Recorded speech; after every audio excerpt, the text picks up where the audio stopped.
कैसे हैं आप सभी लोग। एक बार फिर से स्वागत है आपका हमारे YouTube channel study with Yogesh में। कल आपको 2 क्लासेस मिली थी, अब आपकी रेगुलरली बच्चों कोशिश करूंगा कि भी 2 क्लासेस आए, क्योंकि सिलेबस बहुत है। उत्तराखंड फाउंडेशन बैच है, उत्तराखंड एसआई है, पीसीएस के लिए जो फॉरेस्ट रिपोर्ट है, करंट अफेयर्स है, इकोनॉमी सर्वे है, या आपका जो ग्रुप सी के एग्जाम है, या उत्तराखंड एसआई के ऐसे टॉपिक जो नहीं बच्चों को समझ आ रहे या जिसका कंटेंट कम मिल रहा है, इस टाइप की चीज़ें आप मुझे कमेंट सेक्शन में बताते रहना बच्चों की कौन सी चीज़ पढ़ानी है आपको। अगर आप कमेंट सेक्शन में डाल देंगे उस चीज़ को तो मेरे लिए आसान हो जाता है कि किस चीज़ की आपको रिक्वायरमेंट है। क्योंकि देखो उत्तराखंड है या ये चीज़ें तो आप सब जगह से पढ़ते ही पढ़ते हैं, लेकिन एक नया ग्रुप, नए छात्र जो उत्तराखंड फाउंडेशन बैच की भी डिमांड करते हैं, हम लोग उसको भी साथ साथ लेके चलेंगे। इसलिए मैंने 2 क्लासेस आपकी क्या कर दी है, रेगुलर कर दी है। ठीक है, देखिए आप कम से कम इस चीज़ से मोटिवेट होइएगा बच्चों की, अगर सर हमें 2 क्लासेस दे रहे हैं, एक दिन में सुबह भी दे रहे हैं, शाम भी दे रहे हैं, तो हम क्यों पिछड़ रहे हैं। अपने आप से क्वेश्चन करना, क्या वास्तव में ये सही है कि सामने वाला बंदा आके 2-2 क्लासेस आपको दे रहा है, 2-2 कंटेंट दे रहा, और आप लोग जो है निरस होके बिना किसी जोश के साथ, बिना किसी इंथुजियाज्म के साथ आप पढ़ रहे हैं, या आपको कोई मतलब ही नहीं है। तो खुद सोचिए, उस समय की कल्पना कीजिए, बाई चांस आपका रिजल्ट आता है और आपका सिलेक्शन नहीं होता है, तब आपके चेहरे पे क्या गुजरेगी, आपके दिल पे क्या गुजरेगी, आपके पेरेंट्स पे क्या गुजरेगी। इस चीज को हमेशा ध्यान रखिएगा। ठीक है, इसीलिए कह रहा वक्त रहते तैयारी कर लेना, चीजों को डिले मत करना, पोस्टपोन मत करना। ठीक है, देखो अगला आपको हेडिंग लिखना है महाराजा नरेंद्र शाह। ठीक है, महाराजा नरेंद्र शाह। देखिए लास्ट टाइम बच्चों मैंने आपको जब पढ़ाया था, मैंने आपको जब गणराज्य की पुनर्स्थापना के बारे में मैं आपको पढ़ा रहा था कि गढ़वाल राज्य जो है किस प्रकार से उसका पुनर्स्थापना हुई थी। मैंने उसमें बताया आपको सुदर्शन शाह से लेकर भवानी शाह से लेकर प्रताप शाह, कीर्ति शाह, इन लोगों के समय पे क्या क्या महत्वपूर्ण घटनाएं हुई थी और परीक्षा की दृष्टि से हमारे लिए क्या इंपॉर्टेंट है। दूसरा बच्चों, आपको जो लोग उत्तराखंड पीसीएस मेंस या प्रीलिम्स इन सब की तैयारी कर रहे हैं, उत्तराखंड का पोर्शन बहुत इंपॉर्टेंट हो चुका है अब, और दूसरा मेंस में भी आपके 2-2 पेपर है, तो रिटर्न में भी ये चीजें काम आने वाली है आपकी। ठीक है, तो आप लोगों को देखना कि किस तरीके से। देखिए बच्चों, महाराजा नरेंद्र शाह जब गद्दी पे बैठे तो एक प्रकार के अवयस्क थे, मतलब ये जो बच्चे थे, मतलब इनकी उम्र 18 साल या उससे ऊपर की नहीं थी, तो अल्प उम्र में ही, अल्पायु में ही ये गद्दी पे बैठे। तो इनको गद्दी जब मिली तो इनका एक संरक्षण समिति बनाई गई थी। संरक्षण समिति क्या थी, इनको जो संरक्षण देती थी, प्रोटेक्ट करती थी, और संरक्षण समिति डिसीजन लेती थी कि क्या करना है और राजा से क्या करवाना है। ठीक है, तो जब तक ये वयस्क नहीं हुए संरक्षण समिति के अंडर ये काम करते थे। अर्थात सीधा सीधा मतलब है, संरक्षण समिति जिसकी अध्यक्ष कौन थी बच्चों, राजमाता नेपालिया, उसके संरक्षण में इसने शासन शुरू किया था। ठीक है, लिखो संरक्षण समिति के, पहला पॉइंट लिखो संरक्षण समिति। ठीक है, एक संरक्षण समिति थी बच्चों, संरक्षण समिति का जो था इसको संरक्षण था। ठीक है, यानी संरक्षण समिति के द्वारा शासन हेतु मदद की गई। ठीक है, शासन हेतु मदद। आप ये ध्यान रखना, संरक्षण समिति के साथ अगर कोई कभी ये क्वेश्चन पूछता है कि किस राजा ने जो अपना शासन था वह संरक्षण समिति के माध्यम से उसको हेल्प मिली थी या शुरू किया था, वो था महाराजा नरेंद्र शाह। इस संरक्षण समिति के जो अध्यक्ष थी बच्चों, वो थी अध्यक्ष जो थी, कभी कभी पूछ सकता है ना, इसकी अध्यक्ष थी बच्चों राजमाता नेपालिया। तो ध्यान रखना इसकी अध्यक्ष कौन थी, राजमाता नेपालिया। तो सीधी सीधी बात है, अगर कोई क्वेश्चन इस प्रकार से पूछता है कि किस शासक ने या टिहरी रियासत के किस रूलर ने राजमाता नेपालिया की अध्यक्षता में गठित संरक्षण समिति के द्वारा शासन किया, वो थी राजमाता नेपालिया। अब देखो, जब राजमाता नेपालिया मतलब बाद में क्या हुई, वृद्ध होती गई, थोड़ा उनकी तबियत वगैरह सही नहीं रही, स्वास्थ्य सही नहीं रहा, तो इसके अध्यक्ष जो है चेंज होते थे। सेमियर तथा म्योर ने भी इसकी अध्यक्षता की थी। ठीक है, अन्य अध्यक्ष कौन थे देखना बाद में। ठीक है, समझ जाना, सेमियर तथा म्योर, इन लोगों ने भी बच्चों क्या किया था, संरक्षण समिति की अध्यक्षता की थी। ठीक है, अन्य अध्यक्ष, अन्य मतलब समझ जाना आप, राजमाता नेपालिया तो अध्यक्ष थी, बाद में जब ये बीमार होने लगी, इनका स्वास्थ्य खराब होने लगा, उम्र बढ़ती गई, तो सेमियर तथा म्योर ने भी इसकी क्या की थी, ने भी अध्यक्षता, लिख लो, ने भी अध्यक्षता, आप समझ जाओगे। ठीक है, अध्यक्षता की थी। तो ये जो कमेटी थी बच्चों, जब तक ये रिकमेंड नहीं करती थी, तो ये राजा उस टाइम अवयस्क था, जब तक रूल नहीं कर पाता था। लेकिन इसका प्रभाव जो था बच्चों धीरे धीरे राजा को समझ में आने लगा, प्रजा भी समझने लगी कि राजा एक कठपुतली है। तो जब राजा इसका प्रभाव कम हुआ इस संरक्षण समिति का, राजा वयस्क हुआ, तो उसने क्या किया, खुद से शासन करना शुरू कर दिया। तो सीधा सीधा मतलब है 1913 से अक्टूबर 1919 तक ये संरक्षण समिति ने कार्य किया। ठीक है, इसका कार्य था बच्चों 1913 से 4 अक्टूबर, लिख लो 4 अक्टूबर 1919 तक। यानी ये संरक्षण समिति कब तक थी बच्चों, इसने कार्य किया 1913 से 1919 तक। ठीक है, उसके बाद क्या हुआ, ये 4 अक्टूबर 1919 के बाद जब इस संरक्षण समिति ने कार्य करना बंद किया, राजा ने क्या कर लिया बच्चों, महाराजा नरेंद्र शाह ने खुद ही अपना शासन शुरू कर दिया। जिस प्रकार मैंने बताया था कि 1857 की क्रांति में सुदर्शन शाह ने ब्रिटिश की थोड़ी सी मदद की थी, इसी प्रकार से प्रथम विश्व युद्ध में भारत के अनेक देसी रजवाड़े थे या देसी रियासतें थी, उन्होंने ब्रिटिश का साथ निभाया था। ठीक है, इतिहासकार कहते हैं, मैं नहीं कह रहा। उनमें से नरेंद्र शाह या टिहरी रियासत भी था जिसने प्रथम विश्व युद्ध में क्या किया था, ब्रिटिश की मदद की थी। ठीक है, लिखो अगला पॉइंट लिखो, प्रथम विश्व युद्ध में ब्रिटिश की सहायता, विश्व युद्ध में ब्रिटिश की सहायता इन लोगों ने भी की थी। ठीक है, ब्रिटिश सहायता इनके द्वारा भी की गई थी। किसके द्वारा, महाराजा नरेंद्र शाह के द्वारा या उसकी संरक्षण समिति के द्वारा। जब राज्य में बच्चों भू व्यवस्था अपनाई गई यानी भू राजस्व व्यवस्था, तो इनकी भू व्यवस्था जो थी डॉरी पैमाइश पे आधारित थी। ठीक है, लिखो 1916 में 1960 में डॉरी व्यवस्था पर आधारित भू व्यवस्था इनके शासनकाल में भी शुरू हुई थी। ठीक है, डॉरी पैमाइश होता है बच्चों, एक डॉरी वगैरह होती थी, उससे नापते थे वो और इसी आधार पर लगान वगैरह शुरू करते थे। तो 1916 में इसके समय में डॉरी व्यवस्था पर आधारित भू व्यवस्था टिहरी रियासत में शुरू की गई थी। ठीक है, एक सबसे महत्वपूर्ण चीज ये याद रखना बच्चों, जैसे मैंने आपको तो ये इतिहास पढ़ाया था गढ़वाल का, एक हूण देश हुआ करता था जो तिब्बत के आसपास का इलाका था। ठीक है, तो हूण देश के साथ पवार राजवंश या चंद्र राजवंश का संघर्ष बहुत लंबे समय तक जारी रहा। तो इसके शासनकाल में हूण देश हो गया या जो हिमाचल का जो इलाका है यानी जो वेस्टर्न आपका उत्तराखंड है उसके साथ सीमा निर्धारण किया गया, यानी सीमा विवाद जो था समाप्त हुआ। तो लिखो टिहरी का हूण देश तथा हिमाचल बुसहर से सीमा विवाद समाप्त हुआ इसके शासनकाल में। ठीक है, इसके शासनकाल में टिहरी का हूण देश पड़ता है बच्चों जो तिब्बत का इलाका है, आप पुरानी वीडियोस देखना वो आप समझ जाओगे, तथा हूण देश तथा हिमाचल प्रदेश। ठीक है, हिमाचल जो हिमाचल का इलाका है यहां से भी बच्चों क्या था, सीमा अपने आप में होती, हिमाचल बुसहर के साथ सीमा विवाद समाप्त। हिमाचल बुसहर से सीमा विवाद समाप्त,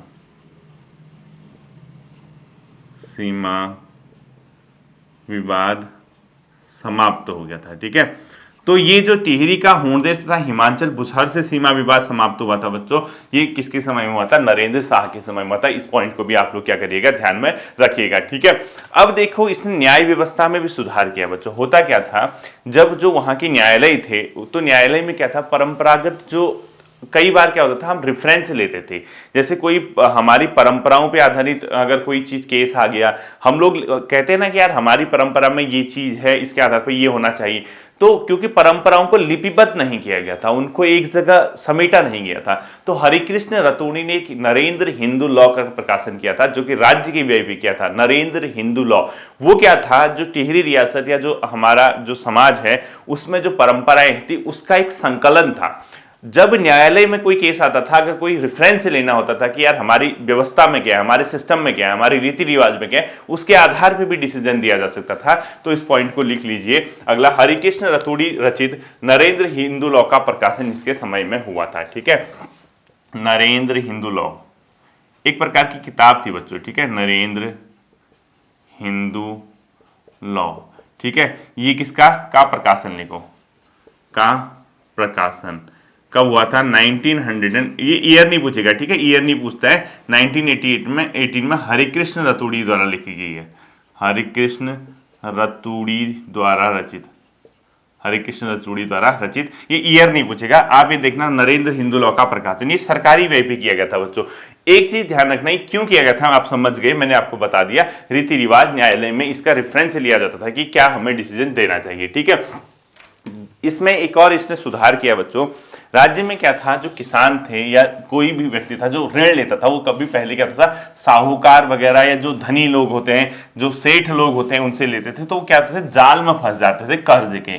तो इसने क्या किया, किसानों की मदद या कृषकों की मदद करने के लिए 1920 में इसने भी कृषि बैंक की स्थापना की। ठीक है, देखो 1920 में कृषि बैंक की स्थापना। तो कॉमन सेंस है कि कृषि बैंक की स्थापना आखिर हुई क्यों होगी। ठीक है, कृषि बैंक की स्थापना इसके समय में की गई थी। और क्यों की गई थी, क्योंकि जो किसान थे या जो कृषक थे, उनको कहीं ना कहीं ऋण लेने में आसानी हो बच्चों। तो 1920 में कृषि बैंक की स्थापना इनके समय में भी की गई थी। ठीक है, इसके अलावा जब ये अपनी मतलब महारानी के साथ एक बार राजराजेश्वरी मंदिर गए थे, वहां पे इन्होंने उसका जीर्णोद्धार भी किया था। उसके प्रसाद का या मंदिर का जो मुख्य भाग है उसका क्या किया था, जीर्णोद्धार किया था। ठीक है, तो लिख लो 1921 में श्री राजराजेश्वरी के प्रसाद का जीर्णोद्धार इनके द्वारा किया गया तथा इसी वर्ष राज्य में जनगणना भी की गई। ठीक है, लिखो 1921 में इनके समय में दो घटनाएं हुई। एक श्री राजराजेश्वरी का जीर्णोद्धार, इनकी कुल देवी हैं, आपको पता ही होगा, टिहरी नरेशों की कुल देवी श्री राजराजेश्वरी देवी का। ठीक है, तो श्री राजराजेश्वरी देवी जो है बच्चों, राजराजेश्वरी के प्रसाद का जीर्णोद्धार किया गया था। ठीक है, श्री राजराजेश्वरी का जीर्णोद्धार, के प्रसाद का जीर्णोद्धार, उनका जो टेम्पल था, ठीक है, का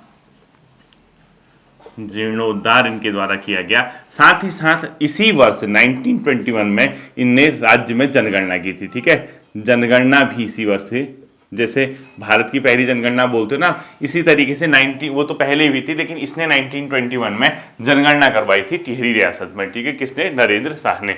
इसके बाद बच्चों एक बहुत इंपॉर्टेंट घटना घटित हुई 1923 में। इनके समय में राज्य प्रतिनिधि सभा की स्थापना की गई थी। राजा ने क्या किया, अलग अलग विद्वानों को इस प्रतिनिधि सभा में रखा गया और शासन व्यवस्था में उनकी हेल्प ली गई कि कैसे एक बेहतर रूल किया जा सके। ठीक है, लिखो 1923 में राज्य प्रतिनिधि सभा की स्थापना, राज्य प्रतिनिधि सभा की स्थापना की गई किसके समय में, टिहरी नरेश नरेंद्र शाह के समय में की गई। ध्यान रखना। दूसरा बच्चों ये ध्यान रखना, जो राज्य प्रतिनिधि सभा है इसकी जो स्थापना हुई थी बच्चों, राज्य शासन में प्रमुख व्यक्तियों के सहयोग प्राप्त करने के लिए इसकी स्थापना की गई थी, जिसका अध्यक्ष राजा स्वयं होता था और इसका उपाध्यक्ष बनाया गया था बच्चों कुंवर विचित्र शाह को। ठीक है, तो देखो राज्य प्रतिनिधि सभा की स्थापना क्यों की गई थी, अगर एक क्वेश्चन पूछता है तो ये 1923 में नरेंद्र शाह के समय राज्य शासन में प्रमुख व्यक्तियों के सहयोग हेतु। ठीक है, लिखो इसके ब्रैकेट में, राज्य शासन में प्रमुख व्यक्तियों के सहयोग हेतु, प्रमुख व्यक्तियों के सहयोग हेतु क्या की गई थी बच्चों, इन लोगों ने ये अपने आप में राज्य प्रतिनिधि सभा की स्थापना की थी। दूसरा ध्यान रखना है, इसके जो अध्यक्ष होते थे वो खुद स्वयं राजा होता था। अध्यक्ष कौन होता था, राजा। अब आपको के सर क्वेश्चन क्या आएगा अभी बताता हूं। ठीक है, जबकि इसका उपाध्यक्ष बनाया गया था बच्चों कुंवर विचित्र शाह को। ठीक है, इसका जो उपाध्यक्ष बनाया गया था वो बनाया गया था कुंवर विचित्र शाह को। अभी बताता हूँ इसका मतलब क्या है। ठीक, उपाध्यक्ष बनाए गए थे कुंवर विचित्र शाह को, कुंवर विचित्र शाह। ठीक, कुंवर विचित्र शाह को इसका क्या बनाया गया था, उपाध्यक्ष बनाया गया था। अब आपको ध्यान रखना है ये चीज, देखो राज्य प्रतिनिधि सभा की स्थापना का उद्देश्य क्या था, राज्य शासन में प्रमुख व्यक्तियों के सहयोग प्राप्त करने के लिए। किसने किया था, नरेंद्र शाह ने 1923 में। और अध्यक्ष कौन था और उपाध्यक्ष कौन था। देखो क्वेश्चन क्या पूछने लग गया, आजकल आपने ग्रुप सी के एग्जाम का लेवल देखा, अब वो वन लाइनर टाइप के नहीं पूछ रहा, वो पूछ वही रहा है, वो आगे पीछे कर दे रहे हैं, वो कोड वाले क्वेश्चन पूछ दे रहे हैं, वो अपने आप में स्टेटमेंट बेस्ड क्वेश्चन पूछ दे रहे हैं। इसीलिए कह रहा हूं पढ़ना है तो बेहतर और अच्छा पढ़ना हमारा क्या होना चाहिए, पहली प्रायिकता होनी चाहिए। ठीक है, मतलब हमारा जो पहली कोशिश होनी चाहिए। इसके अलावा इसने इसी वर्ष क्या किया बच्चों, एक सार्वजनिक पुस्तकालय यानी एक लाइब्रेरी की स्थापना की थी। किसने, नरेंद्र शाह ने। लिखो सार्वजनिक पुस्तकालय की स्थापना इसके द्वारा की गई थी। ठीक है, पुस्तकालय स्थापित किया था 1923 में। साथ ही साथ इसने अपना एक दीवान नियुक्त किया बच्चों, जिसका नाम है दीवान चक्रधर जुयाल, वही व्यक्ति जो तिलारी कांड से संबंधित है। ठीक है, इसने अपने दीवान की नियुक्ति की 1929 में। इसने अपना एक दीवान नियुक्त किया, ये ईयर नहीं पूछेगा। ठीक है, इसका नाम था क्या, दीवान चक्रधर जुयाल। ये क्वेश्चन यही पूछता है कि चक्रधर जुयाल किसका वो था जिसने तिलाड़ी कांड में क्या की थी बच्चों, गोली चलाई थी, वो इसी का दीवान था, नरेंद्र शाह का ही दीवान था। ठीक है, इसके बाद हुआ क्या बच्चों, जब क्योंकि इनका ना एजुकेशन है या राज्य की आय है, आय मतलब इनकम कैसे राज्य की जाए, बेसिक जो सोर्स था आय का वो वही था बच्चों फॉरेस्ट यानी वन संसाधन। इसके साथ साथ इन्होंने क्या किया बच्चों, हायर एजुकेशन के लिए बच्चों के लिए एक छात्रवृत्ति निधि की स्थापना की। उच्च शिक्षा में बच्चों को हेल्प करने के लिए छात्रवृत्ति निधि इनके द्वारा स्थापित की गई थी। ठीक है, लिखो 1920 में इनके द्वारा छात्रवृत्ति निधि स्थापित की गई। अब आप समझ जाएंगे कि छात्रवृत्ति निधि स्थापित करने का मतलब क्या था कि हायर एजुकेशन जो होगा, उच्च शिक्षा जो होगी, उच्च शिक्षा में बच्चों को क्या दी जा सके, छात्रवृत्ति। यानी किस चीज के लिए थी ये, हायर एजुकेशन, उच्च शिक्षा हेतु छात्रवृत्ति निधि की स्थापना की गई थी। ये भी पॉइंट आपको ध्यान में रखना होगा। ठीक है, जो प्रताप हाई स्कूल बना था, आपने याद है प्रताप हाई स्कूल की स्थापना, उसको इसने क्या किया था बच्चों, इंटरमीडिएट किया था इसी के समय। ठीक है, लिखो प्रताप हाई स्कूल को इंटरमीडिएट का दर्जा, स्कूल को इंटर कॉलेज का दर्जा दिया गया था। ठीक है, इंटर कॉलेज तथा कन्या पाठशाला की स्थापना भी की थी बालिकाओं के अध्ययन के लिए। ठीक है, कन्या, ईयर नहीं पूछता है, पाठशाला की स्थापना भी इसके समय में की गई थी। ठीक है, ईयर वगैरह ऐसे क्वेश्चनों के नहीं पूछेगा। कन्या पाठशाला की भी स्थापना इनके समय में हुई थी, महाराजा नरेंद्र शाह के समय में। इस पॉइंट को भी आप लोग ध्यान रखना। ठीक है, ये क्या चाहते थे बच्चों, राज्य में जो व्यय हो मितव्ययी हो। हालांकि इनका अधिकांश समय बच्चों विदेश भ्रमण पे निकला, ये विदेशों का बहुत दौरा करते थे और इवन इन्होंने बच्चों को यानी यहाँ के युवकों को भी विदेश या राज्य के मतलब अपने देश के अलग अलग क्षेत्रों में भेजा फॉरेस्ट की स्टडी के लिए। यानी इन्होंने क्या किया बच्चों, वन संपदा या वनों का अध्ययन करने के लिए राज्य के खर्च पर युवाओं को विदेश तक भेजा और साथ ही साथ अपना भी अधिकांश समय इन्हें विदेशों पे गुजारा। इसके अलावा जो वन है, पहले मैंने आपको बताया था ना, फॉरेस्ट क्या होता था, लीज पे दे दिया जाता था ब्रिटिश को, ब्रिटिश ठेकेदारों को। तो वो क्या करते थे, यहाँ के फॉरेस्ट के जो रिसोर्सेज है यानी वन संपदा है, वन संसाधन है, उनका क्या करते थे, अंधाधुंध दोहन करते थे और यहाँ के लोकल निवासियों को उसका कुछ फायदा नहीं होता था। ग्रामीणों के फॉरेस्ट पे भी वो पहुंच चुके थे। तो इन्होंने क्या किया, एक टोंस प्रभाग है, टोंस नदी जो है उसका जो रेंज है बच्चों, वहां जो फॉरेस्ट है उसको ब्रिटिश लीज से वापस लेकर यहाँ के ठेकेदारों को दिया था इन्होंने। ठीक है, तो अगला लिखो, इनके द्वारा टोंस प्रभाग के वनों को ब्रिटिश ठेके से वापस लिया गया, वह वन अध्ययन हेतु युवकों को विदेश भेजा गया। ठीक है, लिखो वन अध्ययन हेतु युवाओं को विदेश भेजा गया। युवाओं को विदेश, सभी को नहीं भेजेंगे आप, सब ऐसा नहीं, प्लस टोंस वन प्रभाग, वन प्रभाग जो टोंस वन प्रभाग की लीज की लीज लिख लो, की लीज ब्रिटिश से वापस ली गई, ब्रिटिश से वापस प्राप्त कर ली गई। ठीक है, इस पॉइंट को भी ध्यान रखना। तो वन अध्ययन हेतु ये युवाओं को विदेश भेजा था राज्य के खर्च पे, और टोंस वन प्रभाग जो था वहां पे जो फॉरेस्ट थे बच्चों, जो ब्रिटिश को लीज में दी गई थी, इनके द्वारा वो वापस कर ली गई। ठीक है, न्याय सुविधाओं के लिए इन्होंने क्या किया बच्चों, परगने होते थे, जैसे हम लोग बोलते हैं ना आजकल एक स्टेट है, फिर जिले हैं, इस प्रकार से ब्लॉक है, ऐसे ही पहले क्या होता था, परगने होते थे एक प्रकार के, जो अभी भी आपने कई परगनों के नाम सुने थे। इन्होंने यहाँ परगना अधिकारी की नियुक्ति की। इसके अलावा वहां पे कुछ कोर्ट वगैरह भी। ठीक है, तो इनका न्याय व्यवस्था में सुधार देखना है। देखो न्याय सुविधा हेतु यानी कैसे लोगों तक न्याय पहुंचे। ठीक है, न्याय सुविधा हेतु इन्होंने क्या किया बच्चों, परगनाधिकारी नियुक्त किया तथा सिविल एंड सेशन जज स्थापित किए। ठीक है, परगनाधिकारी यानी परगनाओं में जो अधिकारी थे, ठीक है, नियुक्त किए। और दूसरा इन्होंने क्या किया, सिविल और जो सेशन जज होते हैं बच्चों उसकी स्थापना की। ठीक है, सिविल एंड सेशन जज स्थापित किए। ठीक है, लिखो सिविल व सेशन जज स्थापित। ठीक है, जज नियुक्त किया, स्थापित किए। तो न्याय सुविधा है। तो अब होता क्या था बच्चों, एक चीफ कोर्ट होता था। चीफ कोर्ट जैसे इनके यहाँ न्याय नहीं हुआ, चलता ऐसे था। देखो एक चीफ कोर्ट होता था जहां पे ये जज वगैरह होते थे। यहां अगर आपको कोई डिसीजन हुआ, इसकी आप अपील कर सकते थे।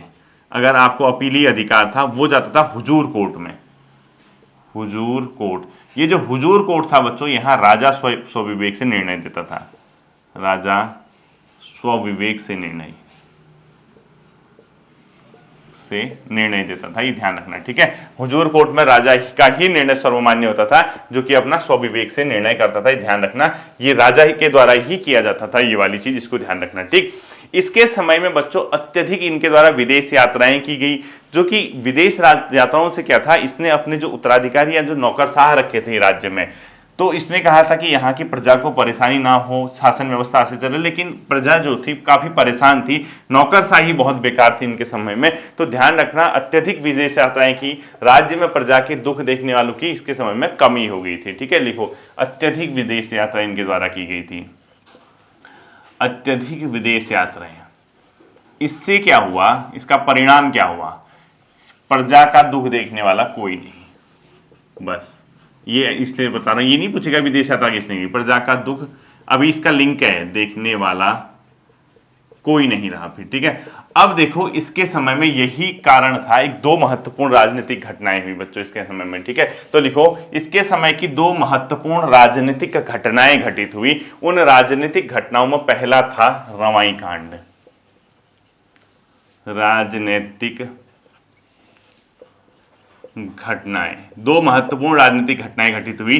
पहला था बच्चों इसमें तिलाड़ी कांड, या जिसको आप लोग बोलते हैं क्या, रवाई कांड, ठीक है। इसको क्या बोलते हैं आप, रवाई / तिलाड़ी कांड, तिलाड़ी कांड, ठीक है। ये था क्या बच्चों, पहले तो ये हुआ था 30 मई 1930 को।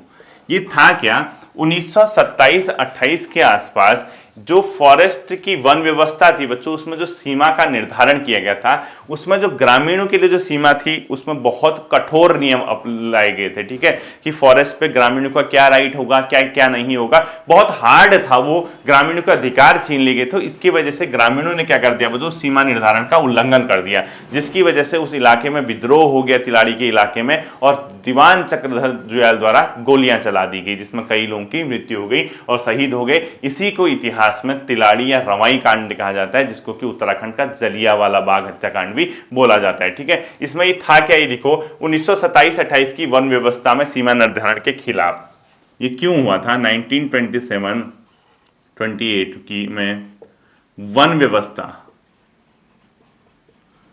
के सीमा निर्धारण के खिलाफ, के सीमा निर्धारण के खिलाफ, यानी जो सीमा का निर्धारण किया गया था उसके खिलाफ क्या हुआ था, प्रदर्शन हुआ था। प्रदर्शन हुआ था तो दीवान चक्रधर जुयाल द्वारा क्या चला दी गई, गोलियां चलाई गई।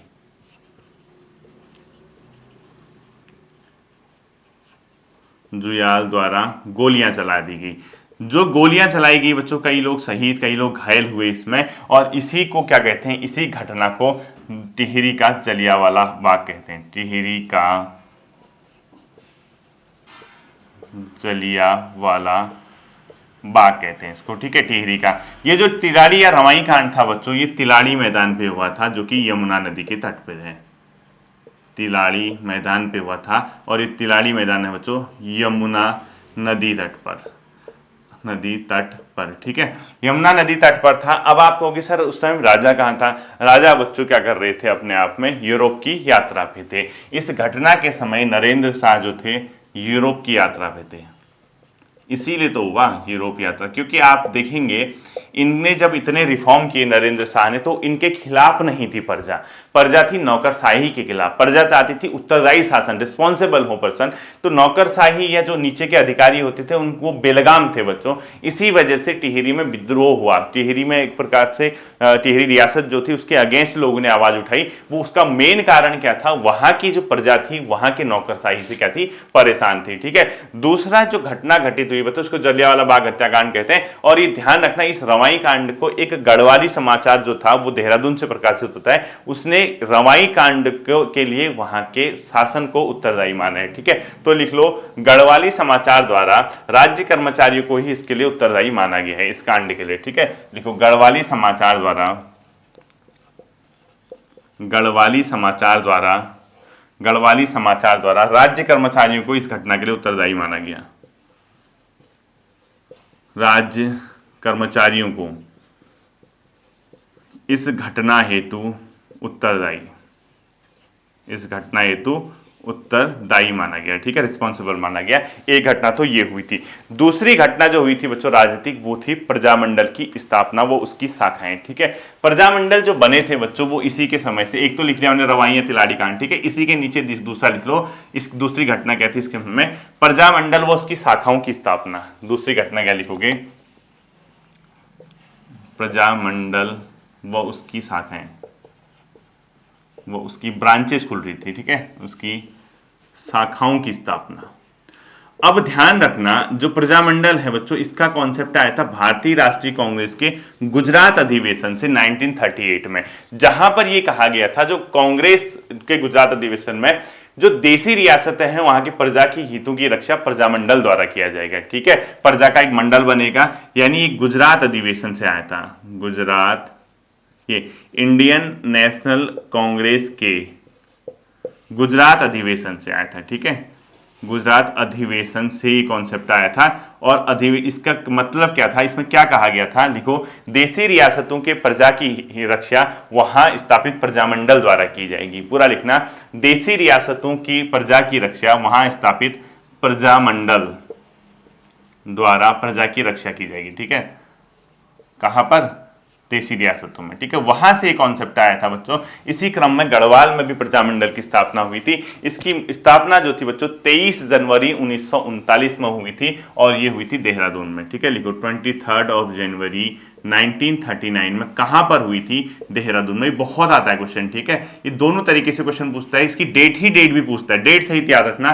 प्रजामंडल की स्थापना 23 जनवरी 1939 को कहां पर हुई थी, देहरादून में हुई थी। और इसकी अनेक मांगे थी बच्चों, और जैसे एक मैं बताऊंगा आपको, एक पौड़ी टूटी कर था, एक बड़ा बेगार कर था, इसके अलावा राज्य में जो शासन है उसको उत्तरदायी शासन के रूप में कन्वर्ट करना इसका मुख्य लक्ष्य था, ठीक है। अब नॉर्मली आप सोचो ना, अगर आप पीसीएस मेंस या कुछ देने जा रहे हैं, प्रजामंडल की स्थापना के क्या उद्देश्य थे, 2 नंबर में पूछ दिया, लिख देना 3 पॉइंट, पौड़ी टूटी कर का विरोध, बड़ा बेगार कर का विरोध, इसके अलावा राज्य में उत्तरदायी शासन की स्थापना, फॉरेस्ट कानून में संशोधन।